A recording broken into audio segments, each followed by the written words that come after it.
Hello YouTube and welcome to another Diablo 2 build. This is my Auradin, and this is a character I've been wanting to build for a while.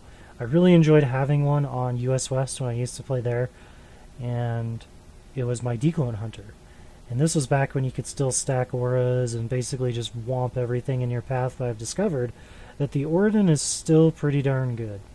And he's still very effective, even though he isn't as good as he once was with the aura stacking, excuse me. But perhaps you can still stack auras, I don't know. Somebody told me that perhaps trading with another player might work. I haven't actually tried it to see if it works or not. I will update this if it does work at a later date and see and check it out for myself. But basically, without further ado, let's take a look at his inventory and what he's wearing. Currently, I have him wearing a Hand of Justice, and this is to get the aura, the Holy Fire aura. We are an Auradin, so we need to have lots of items with auras on them. This is by far the best weapon choice in my opinion, and does really well. Just damage-wise, it ignores the target's defense.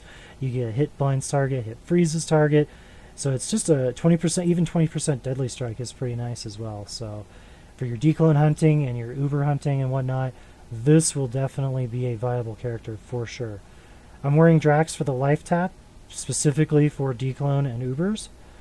Ravenfrost, with melee characters, Ravenfrost is pretty much a given that you're going to be wearing that. Being slowed down with melee and having no teleport is pretty much going to mean you're going to die.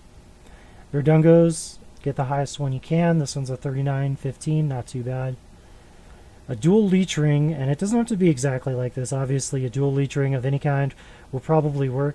The stats that I would look for are obviously the dual leech, strength, and lots of resistance. In fact, if you can get resist all, that would be better than just getting one resistance like I have. This is just what I've found so far, so that's why I'm using it until I find something better.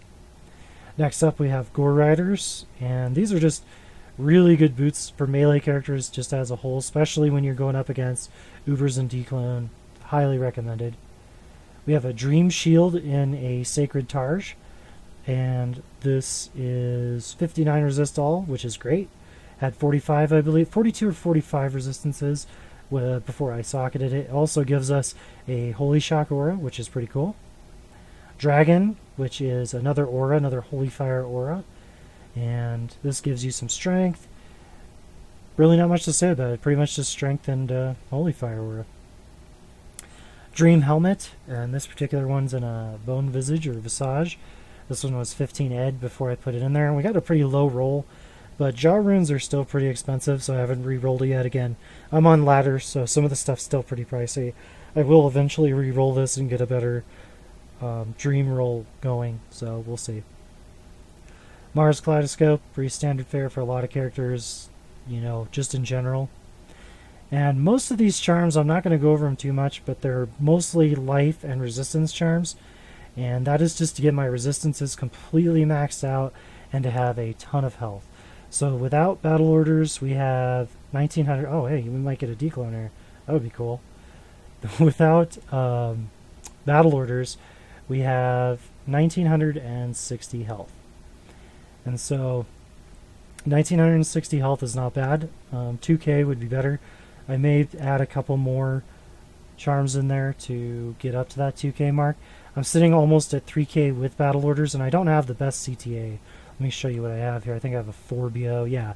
So if I had a 6 BO, I'd probably be at 3k or so. And then, of course, we just have a random spirit just for casting battle orders, and what is it? Battle command. There we go. That's the word those words I was looking for. And then let's take a look at the mercenary real fast. The mercenary is using an e-bugged fortitude, not the best defense, or really for that matter, the best fortitude. However, that being said, this is a very low strength fortitude, which is really, really good. And I think that that's really all that matters, because the Act 1 mercenaries don't have a lot of strength to start off with, so you're better off to get a lower strength. Even if you lose some defense in there, you're better off to just, have something that works, right? And then we have a Faith that I freshly made today. This was 15 ed, and unfortunately I only got a +1 to skills. That kind of sucks, but we do have the level 15 Fanaticism aura, which helps us a ton when it comes to trying to get those extra hits for our zeal, and that's one of the main skills in fact, it is the main skill that we will use to kill everything is zeal. And then she's wearing a giant skull. Giant skull's not bad. You do get some crushing blow in there, which is nice. And I put a 38 ed, I think it was like 9 or 10 strength jewel in there. I don't remember exactly. I just had something random lying around and chose to do that. So she's got 73 resistance, which isn't too bad at all. So last but not least, let's take a look at his skills. We'll start off by defensive auras here. Resist fire is maxed out and resist lightning is maxed out. Now the reason that we've maxed these out is our auras gain synergy off of these two skills here. So we definitely want to max those out to get a maximum potential out of our auras and have them deal the most damage. I also put 1 point into vigor, and the reason that I did this is to help me get around, to move faster, and to get to where I want to go. You know, you don't have teleport, so having something like vigor really makes a big difference. Offensive auras, we're only going to use 1. Everything else is a prerequisite. We maxed out conviction so that we can make sure that our auras get the full benefit of that minus to resistances. If you're playing a nightmare or a normal, this character will drop everything as it comes by it. You could just run around and they will drop dead. Pretty much anything will drop dead in 1 to 2 surges of that usually. There's some bosses that might not, but it pretty much wrecks everything, which is fun to do. You know, even in hell, it takes about a quarter to a half of their life if it's 1 player in the game. Obviously significantly less if there's more players, but it's still helpful to be dealing damage to those creatures that you're not right up on, you know what I mean? So it does make a difference. It's almost like having static field, only not quite as good. And then last but not least, we maxed out Holy Shield. There's no explanation needed there. I think everybody knows why we max out Holy Shield on any Paladin. And that's it, guys. That is the Auradin. And the Auradin is a really fun character. Like I said, I use it primarily for hunting the declone. And I was hoping we'd get one here in this game, but it doesn't look like we will. But I will go and kill some stuff for you guys here. Just to kind of give you like a little bit of a showing of what our Auradin is capable of. And it looks like I'm getting a little lag here, so please excuse that. But rest assured, these guys are dying, you know, with 1 attack or less sometimes. So it's just a really, really fun character overall. And with the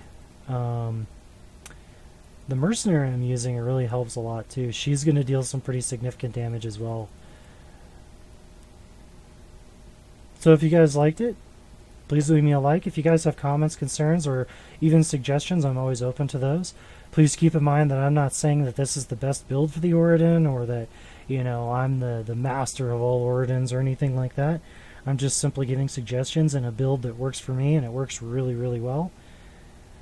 And yeah, I hope you guys have a good one, and I'll see you in the next video.